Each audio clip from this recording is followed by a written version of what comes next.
Welcome to Westminster for a special programme extended online with the government in crisis. Conservative MPs will decide tonight in a vote of confidence whether to remove or keep Theresa May as Prime Minister. She is in the House of Commons right now about to take Prime Minister's questions, but in a dramatic early morning statement outside 10 Downing Street this morning, Mrs May said she'd fight on, warning that a change of Prime Minister could delay or halt Brexit. Her speech came an hour after the chairman of the Conservative MP's 1922 committee, Sir Graham Brady, confirmed he'd been sent the 48 letters required to trigger a ballot on the party leadership. Well, Mrs May is about to face questions, and while we wait for the key exchange with Jeremy Corbyn, the Labour leader, our political correspondent Michael Crick is with me. Michael, how are things looking? Well, nobody really knows what's going to happen tonight. The feeling is that Mrs May will win the vote of no confidence amongst Conservative MPs I talked to. But the question is how well she wins it, and will it end up, as one of her allies suggested to me, it may well end up in one of these grey areas. And now people, the arch loyalists, are saying she only needs to win by a majority of one. She just needs 158 votes. But in the past, I mean, we saw with Margaret Thatcher, 30 years ago, Margaret Thatcher won pretty substantially, but there were so many people voting against her that it wasn't long before the grey suits persuaded her she had to go. We see her standing up now, answering the first questions, but there's usually a bit of, procedural stuff at first, which we probably don't need to listen to quite now, but we'll go to it as soon as it gets exciting. I mean, there are literally 130-odd MPs on the payroll. Can she rely on them? No. I mean, lots of people are coming out, lots of ministers are coming out today and saying how loyal they are and they will be supporting the Prime Minister. But we all know that this is the most duplicitous electorate in the world, the most sophisticated electorate in the world, members of Parliament, particularly members of the Conservative Party members of Parliament. And there will be ministers, there will be cabinet ministers who voted against it, although they have to be careful because there are some cabinet ministers who, frankly, their chances of surviving under a new leader are not that great, I would argue. Is it? Totally secret. I mean, the voting figures, who's voted for whom, has never leaked in the past. But what I would say is that on the previous occasions when they've had a ballot like this, Ted Heath in 75, Margaret Thatcher in 1990, and Ian Duncan Smith in 2003, on every occasion, the vote against the leader was greater than expected. Well, you can continue watching online on the Channel 4 News website, channel4.com/news, but goodbye to viewers on Channel 4. Given what we could call uncertainty about the future of the withdrawal agreement, Michael, can you recall anything like this? I mean, this is quite unlike the demise of Margaret Thatcher, isn't it? Well, there are certain similarities, of course. A woman Prime Minister, a period of crisis. We forget, of course, that Margaret Thatcher fell just as only a few weeks before Britain was due to go to war in Iraq, and everybody said, "Oh, you can't get rid of her now," just like people are saying you can't get rid of Theresa May. And just after she vowed to fight and fight to win. Indeed. So can we believe anything any MP tells us right now? I mean, I think one has to take it with an enormous, great pile of salt. I mean, ostensibly Conservatives are meant to be loyal to their leader. They believe in strong leadership, and they will be very careful about what they say in public. But once they're in there, once they're presented with the ballot paper... Here we are, Jeremy Corbyn's on his feet. Thank you, Mr. Speaker. Thank you, Mr. Speaker. I'm sure the whole House will join me in joining the Prime Minister in condemning the shootings in Strasbourg and extending our sympathy to the families of those that have been killed or injured there. Mr. Speaker, I'm delighted to see the Prime Minister back in her place after her little journeys. Having told the media this morning that she's made progress, can she now update the House on what changes she has secured to her deal?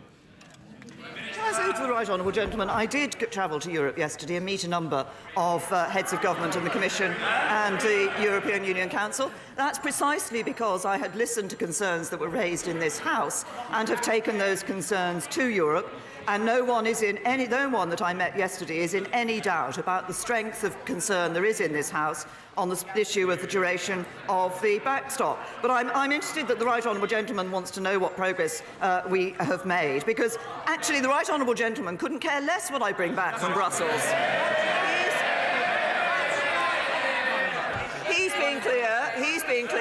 whatever comes back from Brussels, he's going to vote against it, because all he wants to do is to create chaos in our economy.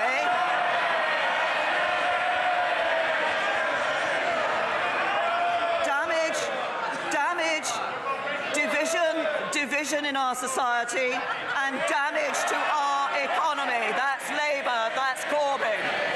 Jeremy Corbyn! It's very clear, Mr. Speaker, nothing has changed. If she needed any clarification, Mr. Speaker, if she needed any clarification about the temporary nature of the backstop, she needn't have gone to Europe. She could have just asked her Attorney General, who said it endures indefinitely. As the Prime Minister may recall, when she left on her journey, we were about to start day 4 of a 5-day debate on the deal.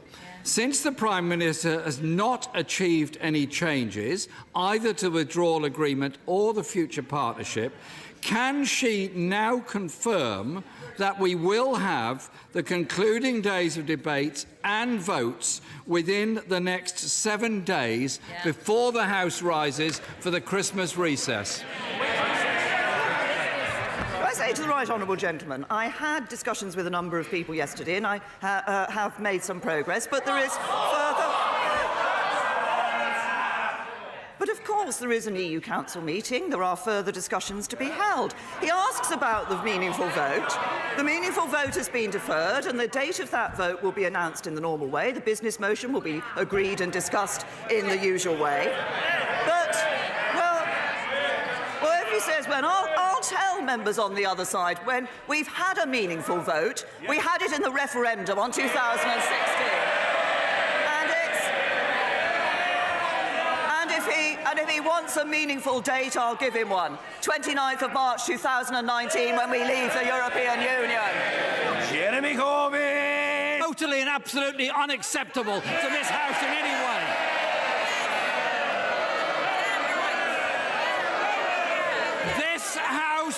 This House agreed a programme motion. This House agreed the 5 days of debate. This House agreed when the vote was going to take place. The government tried to unilaterally pull that and deny this House the chance of a vote on this crucial matter. The Prime Minister and her government have already been found to be in contempt of Parliament. Her behaviour today is just contemptuous of this Parliament and of this process. Mr. Speaker, the Prime Minister's appalling behaviour needs to be held to account by this House, as indeed the people of this country are more and more concerned about the ongoing chaos at the centre of her government. When she made her Lancaster House... Order. Calm. On both sides of the House. The questions will be heard however long it takes, and so will the answers. Don't try to shout down. All you do is wear out your voices, and you won't succeed. Amen. End of subject. Jeremy Corbyn. Mr. Speaker, when the Prime Minister made her Lancaster House speech, she set out her negotiating objectives, and they're worth looking at and quoting. The first objective is crucial. We'll provide certainty wherever we can. Does the current situation look or feel like certainty? Can the Prime Minister mark her own homework on this matter? And indeed we have at every stage. The right honourable gentleman said we wouldn't get agreement in December. We did. He said we wouldn't get the implementation period in March. We did. He said we wouldn't get a withdrawal agreement and a political declaration. And we did. Concerns have been raised about the backstop, and as I said, we continue those discussions, and no one yesterday was left in any doubt about the strength of feeling in this House. But of course we all know what the right honourable gentleman's answer to the backstop is: ignore the referendum and stay in the European Union. Jeremy Corbyn! If there's an agreement, why won't the Prime Minister put that agreement to a vote of this House? The Federation of Small Businesses says that planning ahead is impossible. Many other people around this country find planning ahead impossible because all they see is chaos at the heart of government and an inability to plan anything for the future. Yesterday, the cross-party select committee, including Conservative MPs for the Committee for Exiting the European Union, unanimously found the Prime Minister's deal, and I quote, fails to offer sufficient clarity or certainty about the future. Will the Prime Minister give the country at least some certainty and categorically rule out the option of no deal? Yes. The way to ensure there is no deal is to agree a deal. That's the way you ensure there's no deal. But the right honourable gentleman talks about the impact on businesses. I'll tell him what will have an impact on businesses up and down this country. What we learnt just a few days ago, that the Shadow Chancellor wants to change the law so that... Order. The Prime Minister's reply must be heard, and it will be. The Prime Minister.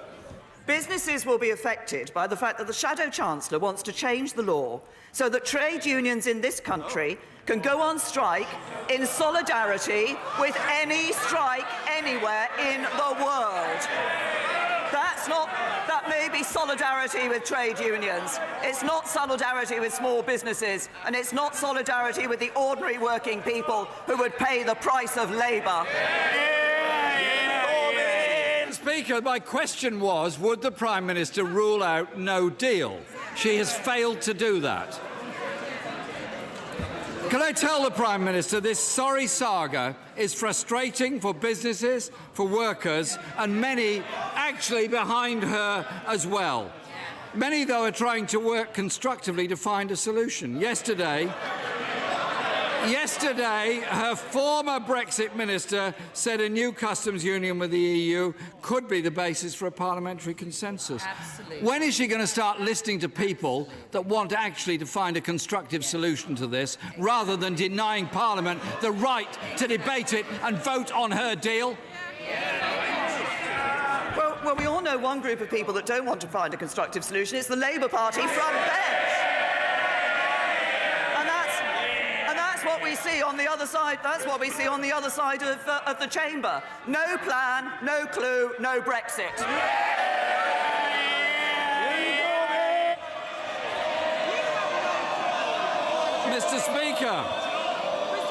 Mr. Speaker, the time for dithering and delay is over. The Prime Minister has negotiated her deal. She is... The right honourable gentleman will be heard. Jeremy Corbyn. Mr. Speaker, the time for dithering and delay by this government is over. The Prime Minister has negotiated her deal. She's told us it's the best and only deal available. There can be no more excuses, no more running away. Put it before Parliament and let's have the vote. Whatever happens with her Conservative leadership vote today, it is utterly irrelevant to the lives of people across our country. It does nothing to solve the government's inability to get a deal that works for the whole country. She's already been found to be in contempt of Parliament. Will she now put this deal before Parliament and halt this escalating crisis, which is so damaging to the lives of so many people in this country? We all know from the multiplicity of changes in plan we've seen from the Labour Party, there's one thing we can be sure about, that whatever U-turn comes next in Labour's policy, he'll send out... Order. I said a moment ago the Leader of the Opposition must be heard, and belatedly he was. And the Prime Minister will be heard. The Prime Minister. Whatever change in Labour policy we'll see, he sent out his henchmen to reveal it all to the world, the inconstant gardener. Can I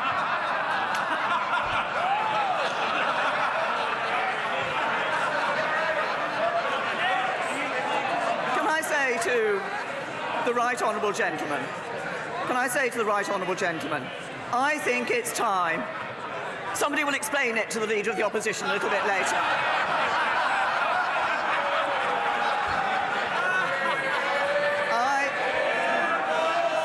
Can I say to the right honourable gentleman, say to the right honourable gentleman that he should be honest with people. He should be honest with people about his position. He couldn't care less about Brexit.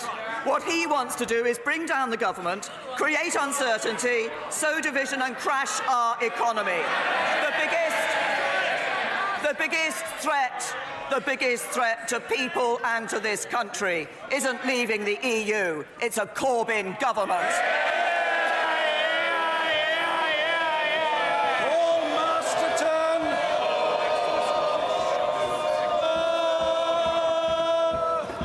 Paul Masterton.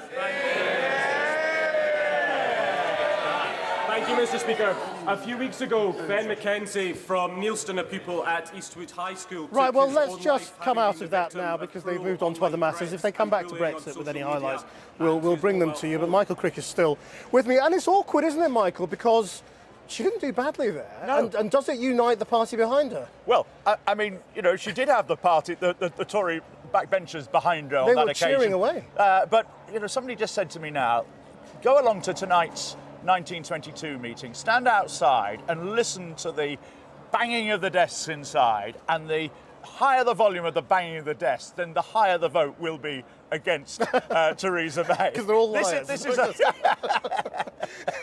So it was inevitable that they would, most of them would cheer and back. And she had the best lines as well against Corbyn. And there was Corbyn saying, why don't you put it to a vote? And of course, there would have been SNP members thinking, yeah, well, why don't you put it to a vote? Why don't you hold a vote of no confidence? And Corbyn didn't really land a punch on her, I don't think, in what should be an ideal opportunity for him. Let's just explain to viewers who may well be very confused by the votes of confidence. There are two possible votes of confidence, aren't there?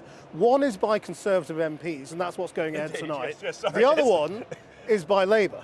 Indeed, yeah, two totally different things. And indeed, there have even been senior Labour figures who have been confusing the two. Yes, tonight, Conservative MPs, 315 of them, or thereabouts, will be allowed to, will have 2 hours in which they can vote either confidence or no confidence in Theresa May as Conservative Party leader. That is purely a Conservative Party internal matter.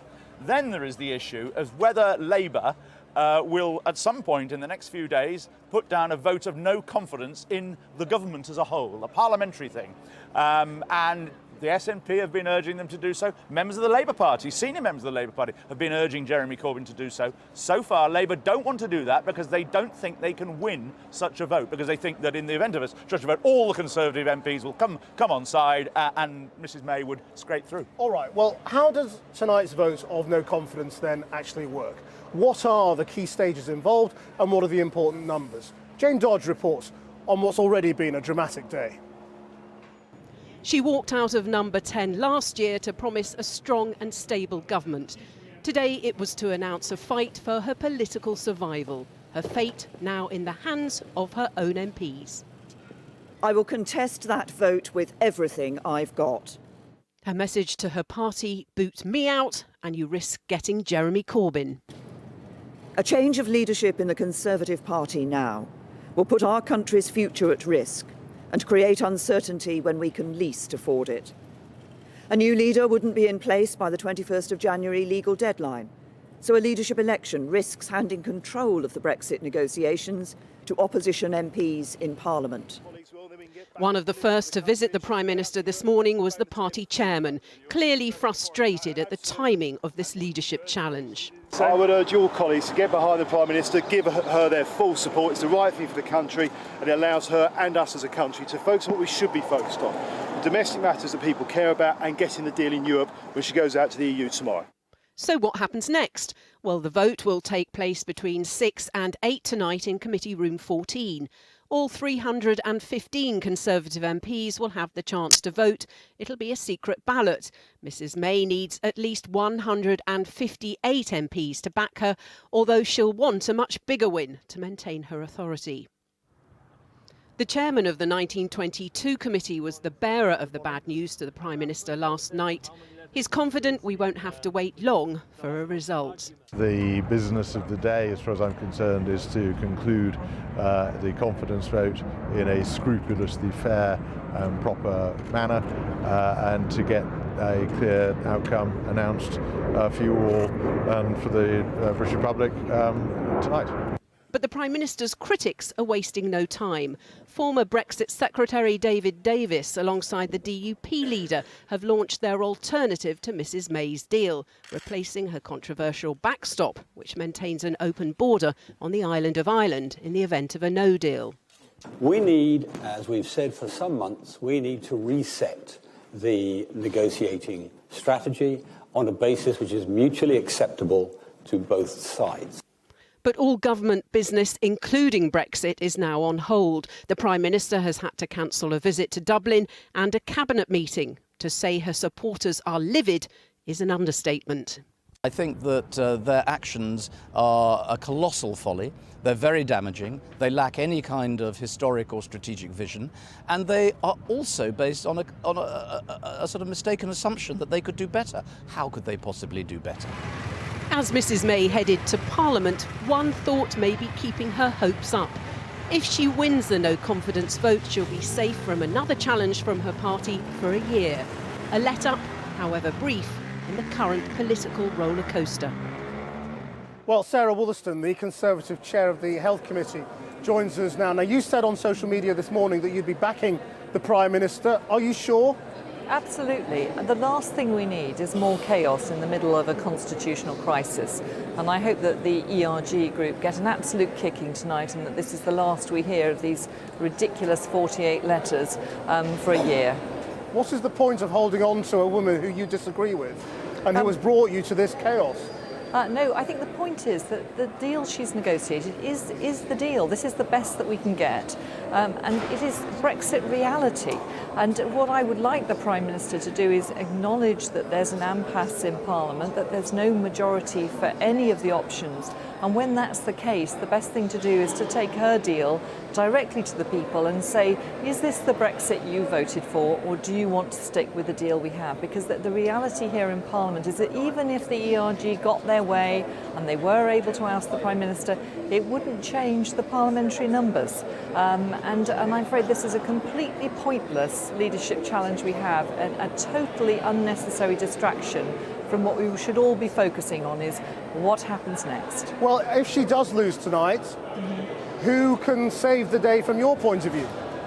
Well, I mean, my point is that I really do not think she will lose tonight. I think that what we'll see tonight is that people actually get behind her and say we don't need a change of leadership right now. I really don't think she will. And if the options are David Davis or Boris Johnson, you don't want either of them, do you?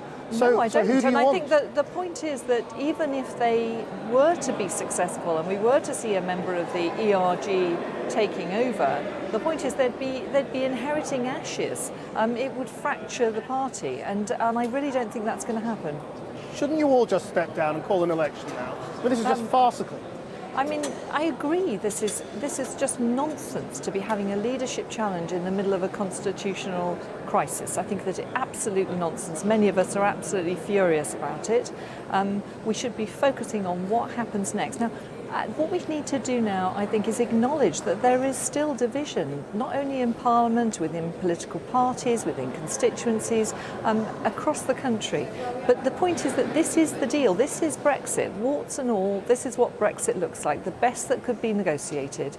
And because there is such deep division about this, the right thing to do is acknowledge that we're now more than 2 years on from the referendum, at a time when nobody knew which version of Brexit we'd arrive at. We now know this is the version of Brexit that has been negotiated, and we now need to ask people, say, is this what you voted for, or do you want to stick with the deal we have? It's a very simple question. Sarah Wollaston, thank you very much indeed. Thank you. For now, well, for the moment, it is just Conservative MPs who get to decide whether Theresa May stays on as Prime Minister. But what do voters think of today's developments? Our North of England correspondent Clare Fallon is in the Tory seat of Shipley in West Yorkshire. Clare. Well, we are 177 miles from Westminster here, and talking to people in this area during the course of the day, the one thing that everyone seems to be agreed on is that this is a complete mess at the moment. We heard Jeremy Corbyn during Prime Minister's questions saying that he thinks that the leadership situation within the Conservative Party is entirely irrelevant to ordinary people, as he put it. But talking to ordinary people here, they certainly have views on that matter. Just while we were waiting to talk to you, one chap pulled over in his car, asked what we were talking about, what we were doing. The second that I said the name Theresa May, he got very fired up. He kind of shouted at us that she's made a total mess of everything and that she needs to go. And that is certainly the way that the MP for this area feels. Philip Davis, he's one of the MPs who's brought us to this situation by putting in a letter to the chair of the 1922 committee saying that Theresa May needs to go. But not everyone here is in agreement on that. And quite a lot of the people who we've been speaking to today say that actually they feel sympathy for Theresa May, that they think that she has been doing the best that is possible in a very difficult situation. So lots of opinions, not quite so many answers as to what should happen next. But let's hear what people have been saying to us. She has to go. She's got to go? She has to go. Why is that? Well, she won't be able to achieve what she's trying to achieve, will she? I think she's been let down by her own party and her opposition. But she'll win through, I think, tonight. You think that she will keep on as leader? Yeah. Just? Yeah. Just? I don't. Because they're frightened of You Labour. don't? No, I don't think she will. You think she's out now? We'll see at 8 o'clock. Yeah. I feel sorry for Theresa May, actually, because I do think she's worked really hard to do what she's supposed to be doing, you know. So uncertainty, despair, and frankly no one having a clue as to what should happen next. Thank you, Claire. Well, Theresa May was supposed to be going, well, rather cap in hand to Ireland today. She's had to cancel that because of all the chaos back here. But let's go to our Europe editor, Matt Frei, who is in Brussels. Are they laughing? They're laughing and they're crying a little bit, Christian. I mean, she's supposed to turn up here. Well, she's supposed to turn up this evening. That was the plan last night. That's obviously gone out the window. She's still supposed to turn up tomorrow, and she will turn up tomorrow, whether she's the acting Prime Minister or the actual Prime Minister. But the point is that here they are playing a long game. Now, if she survives tonight, they will basically not change their deal as advertised. They will wait for the first meaningful vote at some stage in January. And if that vote fails, they hope that the deal will get through on a second vote after all the mayhem caused in the markets. Now, the other thing, of course, is that they feel here that a no-deal scenario, falling off the cliff, is less and less likely. And the two other things that are sort of looming into full view are either a second referendum or indeed no Brexit at all. All of those scenarios are things that they can live with. The one they can't live with is no deal, falling off the cliff. That would be very bad news, especially for the German economy. It would be very bad news for the French. That's what they're slightly terrified of and are beginning to say so in public. And of course, that depends on what happens tonight. If Boris Johnson emerges from this, or indeed Dominic Raab as the next leader of the Tory party and the next Prime Minister, well, then all their long-term, long-game calculations have to be massively recalculated. Thank you, Matt. Well, as this remarkable spectacle goes on, Prime Minister's Questions is going on as well. And you know, it is a big day here. Michael Crick is still with me. Have we missed anything important in the House? Well, Ken Clarke just said that what could be worse than several weeks of a Conservative leadership election? In fact, it needn't take weeks. I mean, we've seen a couple of occasions in the past where they've managed to elect a leader. The Conservative MPs have managed to elect a leader without it going to the members. No contest. And of course, Theresa May was as a good example of that, as indeed was Michael Howard way back in 2003. So if MPs could sort it out amongst themselves, then you could actually have a new leader and a new Prime Minister by the end of next week. But for that to work, there has to be an obvious consensus, obvious person that would be acceptable to all ranks of the party. And there will be an outcry, I think, from the Conservative grassroots because they were deprived of a vote last time. So let's just hear what's going on. Isn't the truth. What I care about is that the Honourable Lady will not be shouted down any more than any other member in this place will be shouted down. Be quiet and listen. Mary Frei. The economy is stalling, business investment is plummeting, and we have spectacle of Tory MPs putting party interest before the public interest. If she survives tonight's vote, will she finally rule out no deal, face down her hard Brexiteers, let this place vote down her deal and put it back to the public in a people's vote? Can I say to the Honourable Lady, first of all, the way to, if she wants to ensure no deal, the way to ensure no deal is to agree a deal. That is the best way to ensure that there is not no deal. That's the way to ensure it is not no deal. But she talks about the economy. She talks about the economy. Employment is at a record high. Wages are growing, and we've had 23 consecutive quarters of growth, the longest run in the G7. That's a balanced approach to the economy. That's Conservatives delivering for the people of this country. Sir Patrick McLaughlin. Can I ask my right honourable friend to take her mind back to September 97, when a referendum was held in Wales. The result of that referendum was 50.3% in favour of an assembly and 49.7% against, on a turnout of 50%. Nobody questioned whether we should accept the referendum. Does that hold any future reference for us? Can I thank my right honourable friend? He's made a very important point. And he's made a very important point about the principle that was accepted at that time, which was, however small the margin in the vote, it was the overall result of the vote that should be accepted and acted on. Jill Furness. Thank you, Mr. Speaker. Last week I hosted an event to raise money for Radio Hallam FM's Mission Christmas, a charity doing fantastic work helping children in need in my constituency, and for the local food banks. Indeed, many of the 41% of children living in poverty in my community will really need help this Christmas.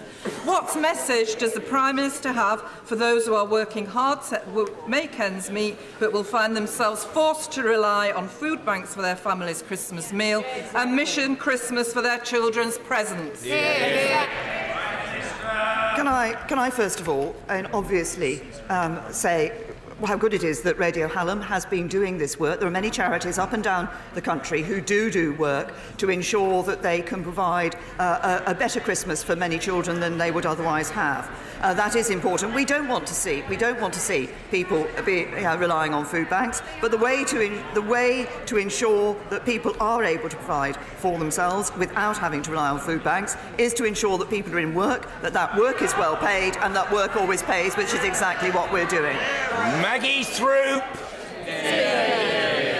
Residents in Arawash are clear that we need a strong government to deliver on Brexit and on the domestic agenda.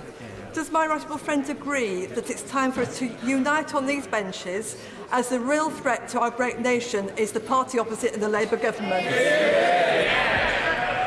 Can I echo the comments that my honourable friend has made? I think that many people, many members of the public want us to get on with Brexit and actually ensure that we are delivering for them on the domestic agenda, like the record number of new homes that we've seen being built, the best number ever, bar 1 year in the last 31 years. It's getting onto that domestic agenda that is important. To do that, we must unite as a party and bring our country back together again. And she's absolutely right. The greatest threat to the jobs and livelihoods and futures of her constituents and constituents around the United Kingdom would be a Labour government. In Fletcher. Last month, in my constituency, a 16-year-old boy was tragically killed in a knife attack. This came as knife crime has almost doubled in Coventry over the last 5 years. I know that some good multi-agency work is happening in this field, but does the Prime Minister still think we have enough police officers on our streets to be able to fight crime and the fear of crime? Can I first of all extend my condolences to the family of the constituent that the Honourable Lady has referred to, who has suffered from this terrible attack. Can I also say that obviously there is a concern, and I recognise the concern about the rise in violent crime. It's why the government has produced the Serious Violence Strategy. The Serious Violence Task Force has people from across the House sitting on that, across party bases sitting on that. It's why we've given extra powers to the police to tackle knife crime. We're giving that through the Offensive Weapons Bill. And we've strengthened firearms control through the Policing and Crime Act. And in relation to this isn't just about police action. Actually, we've announced the 200 million Youth Endowment Fund, which will be about helping to work with young people who otherwise might find themselves drawn into gangs and the use of knives to prevent them from doing that and to prevent these crimes from taking place in the first place. Sir David Evernett. Thank you very much. Mr. Speaker, does my right honourable friend share my concern and my constituents' concerns about the further delays and increased costs of Crossrail and the failures of TfL and the Labour Mayor of London? Well, I absolutely share my honourable friend's concerns and his constituents' concerns, and indeed my constituency is affected also by the delay of Crossrail. And yes, we should recognise the role that TfL and the Labour Mayor of London has played in this. We want to see Crossrail. It's going to be a benefit to my honourable friend's constituents and mine, and the Labour Mayor needs to get his finger out on this. Jim McMahon. Thank you, Mr. Speaker. In 1997, the British Prime Minister issued an apology to the people of Ireland for the historic role in the Great Famine, a famine that saw 1 million people died and 1 million people displaced from their homeland. That sent out a powerful and an important message. Will the Prime Minister condemn any notion, any suggestion that food shortages in Ireland will be used to strengthen Britain's negotiating hand during the Brexit negotiations? Can I say to the honourable gentleman, I am happy to absolutely give that assurance. We would not use that issue in any sense in the negotiating strategy. We want to work with the Irish government to ensure that we are providing a good Brexit for the UK, a good Brexit for Ireland, and I believe that will be a good Brexit for the European Union. Neil O'Brien. Thank you, Mr. Speaker. One of my constituents in Erdby has written to me to say, I voted for Brexit and I urge you to support our Prime Minister unreservedly and vote for this Brexit deal. Says the Prime Minister has done a terrific job in trying circumstances. The headbangers from all sides and the supine attitude of the Labour Party has meant she's had an impossible job, but she's done so well. And finally, a third from Saddington writes, I'm an employer of 30 people in the Harborough constituency. To vote against the deal will cause political chaos and open the door to the worst possible scenario for this country, a far-left Labour government. Does the Prime Minister agree with me that my constituents have got a lot more common sense than the members opposite who want to stop Brexit and fundamentally damage our democracy?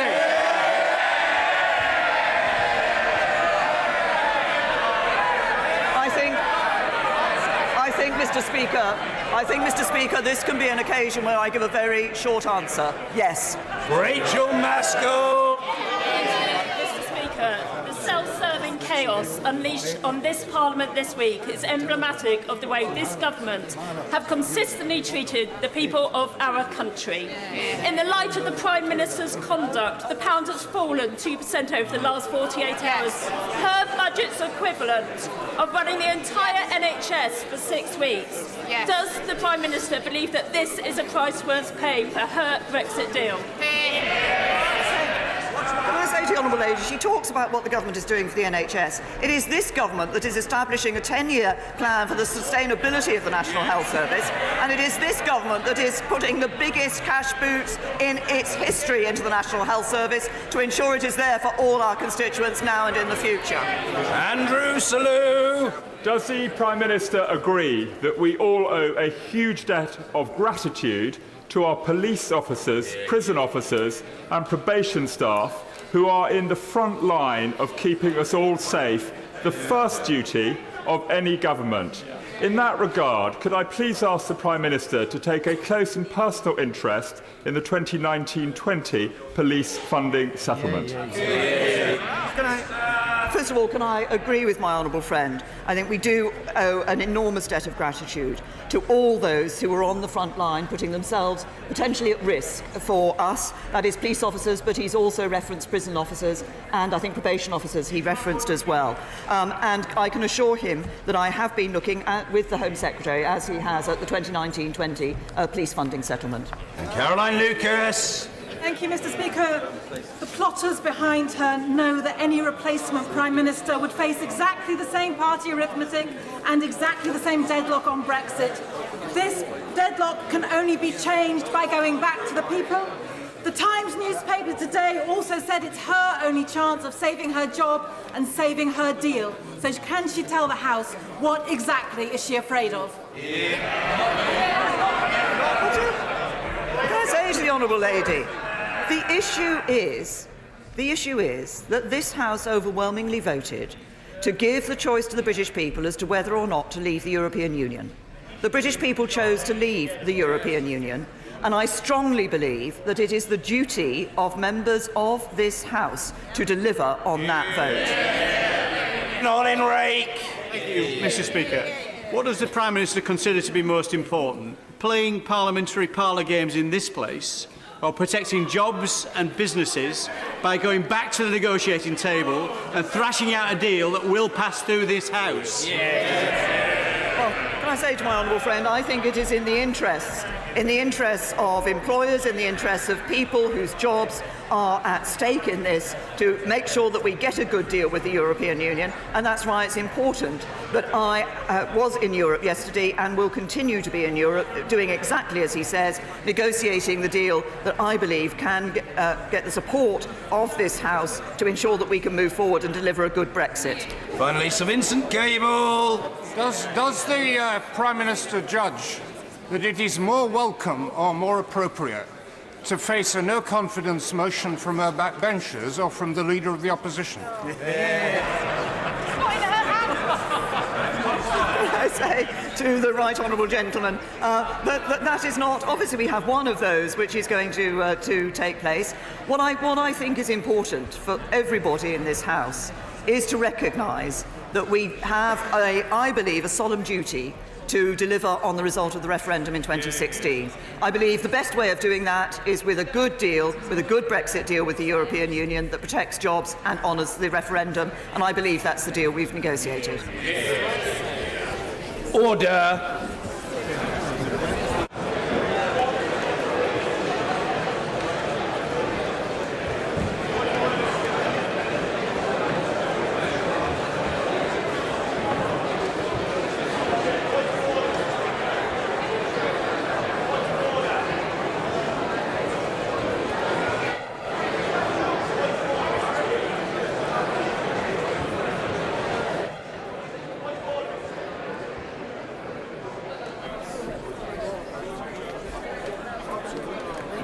Order. I say to the honourable gentleman, the member for Solihull, to whose mellifluous tones we listened only a few moments ago, that I'm very happy to entertain a point of order, but that should come after the urgent question.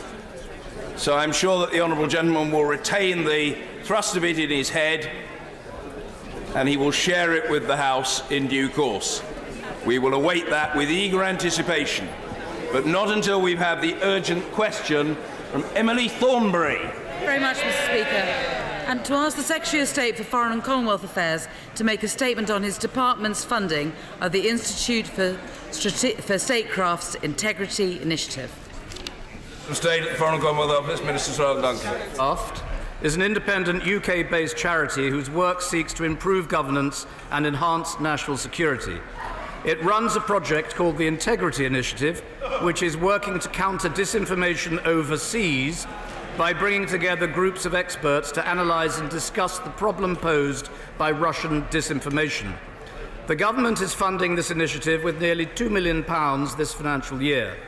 That funding covers its activity outside the UK, and it does not fund any activity within the UK, nor does it fund the management of the Integrity Initiative's social media account. Recent reports that Foreign Office funding has been used to support party political activity in the UK are therefore wholly untrue. Emily Thornbury. Thank you, Mr. Speaker, for granting this urgent question, and I thank the Minister of State for his opening remarks. Let me make it clear at the outset that I have no interest today in debating the purpose of the Integrity Initiative in countering the very real threat of interference in Western democracies and the spread of disinformation by the Russian state. If that debate needs to happen about how that objective is best pursued, it is best for another day. The issue before us today is a much more simple and more fundamental one, which is It is a cardinal rule of public life in our country that official resources should not be used for political purposes, a rule we saw symbolised this very morning when the Prime Minister delivered her statement outside Downing Street with the usual government coat of arms removed from her lectern because of the political nature of her statement.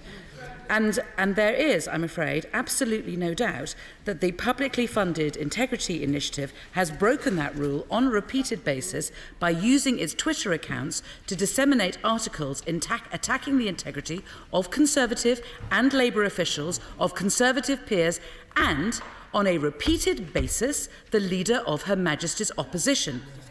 I greatly welcome the statement that the Minister of State made on Monday, saying that he totally condemned that kind of behaviour by a publicly funded organisation, and that it must not only stop, but that he wanted to know, and I quote, why on earth it happened in the first place.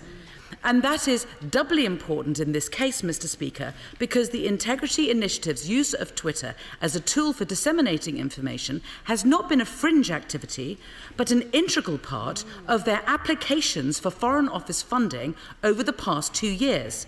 Indeed, the budget for their agreed objective to increase reporting in the media and expand the impact of their website and Twitter account amounted to £270,000 in the current financial year. And in the list of key deliverables they promised the Foreign Office this year, they stated explicitly that one of their instruments of delivery will be, and I quote, their 600-plus Twitter followers, including influential players. So in the light of all of that, I hope the Minister of State can answer some more questions today to explain, as he put, why on earth that misuse of public funds has taken place. So first, can I ask him whether, given it was an integral part of the activity for which they were being funded, were Foreign Office officials monitoring the Integrity Initiative's social media output? If so, why did they not flag up concerns to him about their dissemination of personal attacks? And if not, why was this misuse of public funds going unchecked? Second, does the current funding agreement governing the Integrity Initiative make clear that its use of funds and its public statements must comply with Cabinet Office rules? And finally, Mr. Speaker, if the government intends to renew that funding for the next financial year, what arrangements and agreements will be put in place to ensure that nothing of this sort ever happens again?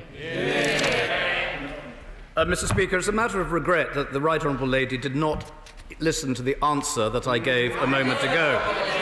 Let me explain to the House what has been going on. The Institute for Statecraft was hacked several weeks ago, and numerous documents were published and amplified by Kremlin news channels. The Russian state media campaign which followed it fits with a wider pattern of Russian disinformation against the UK. This campaign's objective is clear. It is yet another example of Russian disinformation intended to confuse audiences and discredit an organisation which is working independently to tackle the threat of disinformation. The current Russian disinformation activity is precisely the sort of disinformation that this project is designed to counter. It's regrettable, but perhaps rather unsurprising, that some have been fooled and have used it to make accusations about British politics in exactly the way this malign activity might have hoped for. While this is going on in the UK, the sort of activity which we do fund is doing its utmost to counter Russian disinformation overseas, which is undermining democracy and its institutions ever more widely across the world. The FCO has given a grant to the Institute of Statecraft this financial year of nearly £2 million. Our agreement, written into the contract with the Institute, specifically states that the grant must not be used to support activity intended to influence or attempt to influence the UK Parliament, government or political parties. We have not seen any evidence that the Integrity Initiative have breached this obligation, and the accusation that government money has been used for domestic political purposes is utterly unfounded, and I say once again to the Right Honourable Lady that no Foreign Office funding is used for their UK domestic activity, and she can look at me as aghast as she likes, but the money that comes from the Foreign Office is used for activity overseas, and she should accept that as the and if she doesn't accept it, she should say in terms what she is accusing me of, because that would be a breach of the forms of the House. Mr. Kevin Foster.